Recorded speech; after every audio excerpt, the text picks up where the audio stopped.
Alhamdulillah nahmaduhu wa nasta'inuhu wa nastaghfiruh wa na'udzu billahi min shururi anfusina wa min sayyiati a'malina.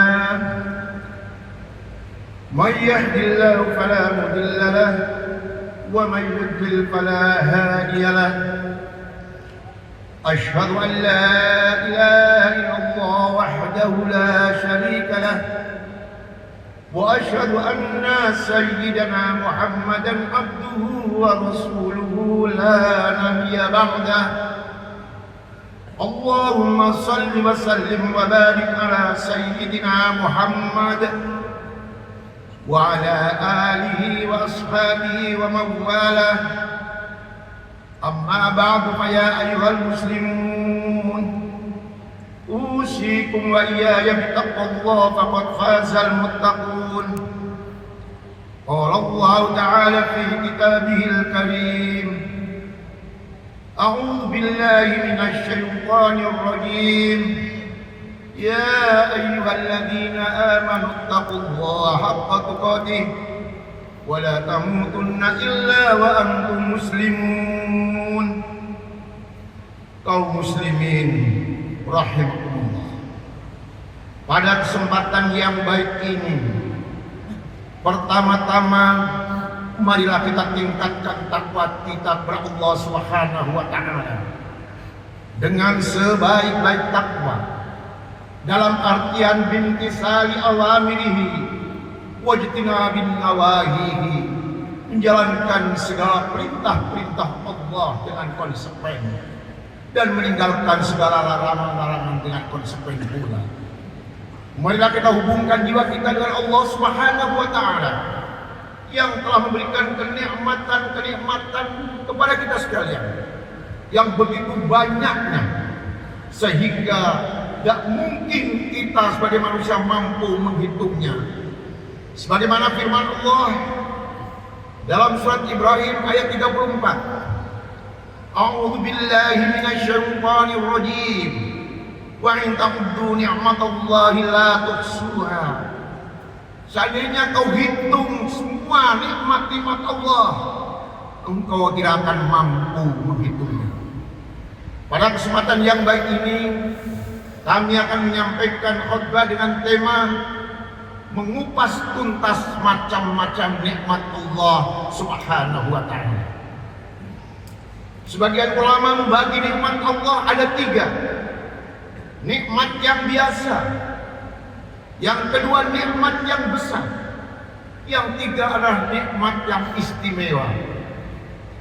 Kenikmatan yang biasa adalah kesehatan. Kita diberi oleh Allah Subhanahu wa taala kesehatan, masuk nikmat yang biasa, tetapi peranannya amat besar dalam kehidupan kita. Karena kalau kita sakit, misalnya sakit gigi saja, maka seluruh anggota badan kita sakit semua. Makan tidak enak, minum tidak enak.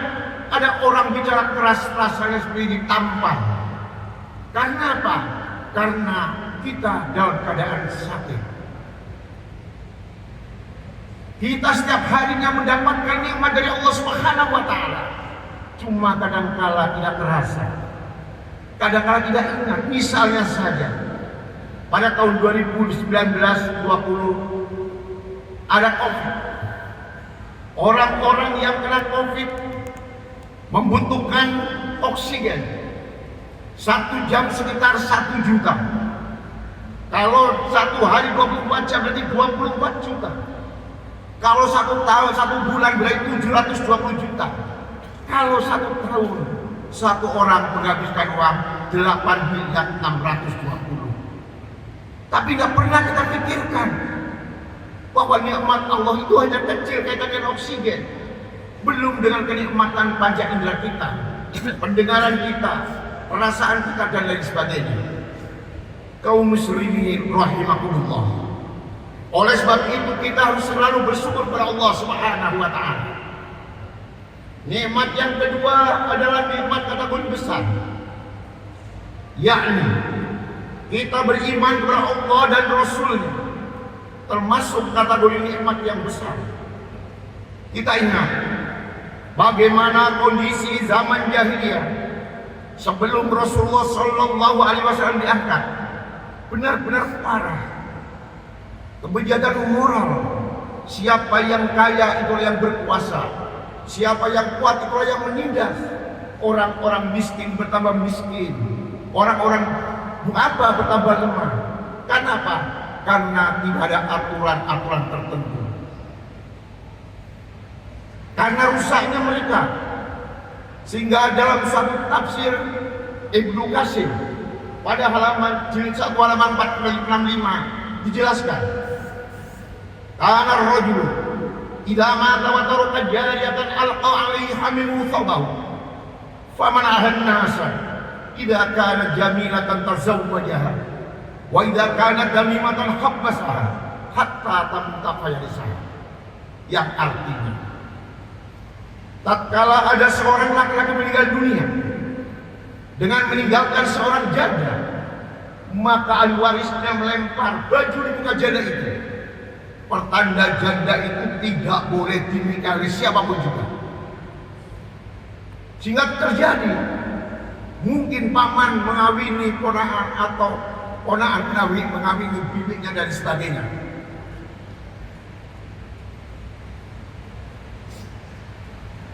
Karena rajul apabila seorang laki-laki meninggal dunia melemparkan baju di mukanya.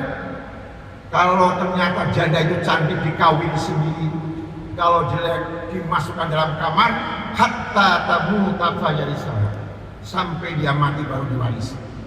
Kondisi ini benar-benar memprihatinkan. Baru berhenti setelah Rasulullah Shallallahu Alaihi Wasallam diangkat dengan turunnya surat An-Nisa ayat 19. A'udzu billahi minasyaitonir rajim. La yahillu lakum an tarisun nisaa karha. Tidak halal bagi kamu sekalian menikahi wanita-wanita secara paksa. Setelah Rasulullah diangkat, keadaan berbalik. Wanita-wanita yang asalnya diwarisi, mereka mendapatkan warisan. Sebagaimana dijelaskan dalam firman Allah surat An-Nisa ayat 11, ayat 12 dan ayat 146. A'udzu billahi minasyaitonir rajim. Yusikumullahu fi auladikum lidzakari mithlu hadzal unsayayn. Fa in kunna nisa'an fawqa thnatayn falahunna thuluthu ma tarak. Wa in kanat wahidatan falaha nisfu. Wa li abawayhi likulli wahidin minhuma sudus al-ayat. Kaum muslimin rahimakumullah. Karena rusaknya umat pada saat itu, tatkala sebelum Rasulullah diutus, maka digambarkan dalam Al-Quran surat Al-Anfal ayat 63. Allah berfirman, A'udzu billahi minasyaitonir rajim. Law anfaqta ma fil ardi jami'an ma allafta baina qulubihim walakinna Allah allafa bainahum innahu azizun hakim. Walaupun kau belanjakan semua hartamu di atas dunia ini untuk mempersatukan orang-orang Arab jahiliyah, ma'allafta baina qulubihim, engkau tidak akan mampu menyatukannya. Walakin Allah allafa bainahum innahu azizun hakim. Tetapi Allah lah yang bisa menyatukan hati orang-orang jahiliyah pada saat itu, karena Allah Maha Adil dan Maha Bijaksana. Dengan cara apa? Dengan cara mengutus Rasulullah Shallallahu Alaihi Wasallam di tengah-tengah mereka. Mereka yang awalnya keras kepala menjadi penuh. Mereka yang awalnya saling serang menyerang menjadi damai. Mereka yang awalnya saling menindas menjadi saling tolong-menolong satu sama lain. Karena bagusnya mereka digambarkan dalam Al-Quran, A'udzu billahi minasyaitonir rajim. Kuntum khayra ummatin ukhrijat lin-nasi ta'muruna bil ma'ruf wa tanhauna 'anil munkar wa tu'minuna billah. Engkau adalah sebaik-baik umat yang memerintahkan kebaikan dan mencegah kemungkaran dan beriman kepada Allah Subhanahu wa taala. Kaum muslimin rahimakumullah. Kebenaran Islam adalah kebenaran yang benar-benar dari sisi Allah Subhanahu wa taala. Tuduhan orang orientalis yang mengatakan Quran buatan Muhammad tidak benar. Rasulullah diutus selama 22 tahun, 2 bulan, 22 hari Quran diturun secara munajaman.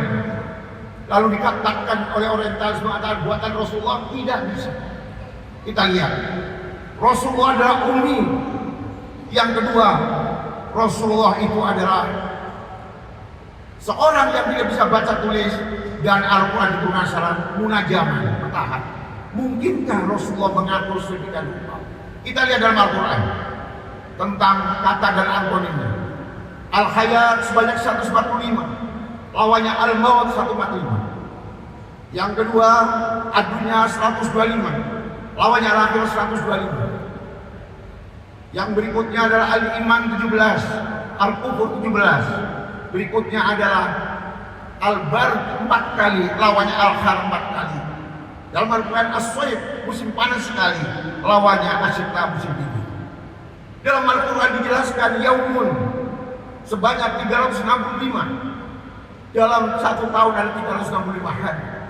Ayyamun Yaumaini ada 12. Dalam satu tahun ada 12 bulan. Dan juga dalam Al-Quran disebutkan langit 7 tingkatan, dan disebutkan hanya 7 kali dalam Al-Quran. Musim panas sekali, musim dingin sekali, As-Saif dan Asyita. Kaum muslimin rahimahullah. Dan nikmat yang ketiga adalah nikmat yang istimewa, yakni kelak kita setelah meninggal dunia dimasukkan ke dalam surga Allah Subhanahu wa taala. Suatu kenikmatan yang luar biasa, tidak bisa dibandingkan dengan kenikmatan biasa, karena kenikmatan di sana tidak ada jemunya. Kenikmatan yang luar biasa beda dengan kenikmatan di dunia ini. Siapakah yang akan mendapatkan? Ya sudah barang tentu kita sekalian yang mau bertakwa kepada Allah dan Rasulnya, dan menjalankan perintah-perintah Allah serta meninggalkan larangan-larangannya. Kaum muslimin rahimakumullah. Oleh sebab itu marilah kita tingkatkan syukur kita kepada Allah Subhanahu wa taala, agar kita termasuk orang-orang yang syakirin, termasuk orang-orang yang benar-benar bersyukur kepada Allah Subhanahu wa taala. Barakallahu li wa lakum bil Qur'an al-azim. Wa nafa'ani bikum bil ayati al-hakim. Wa taqabbal minni wa minkum tilawatah. Innahu was-sami'ul alim. Wa qur rabbi ighfir warham wa anta khairur rahimin.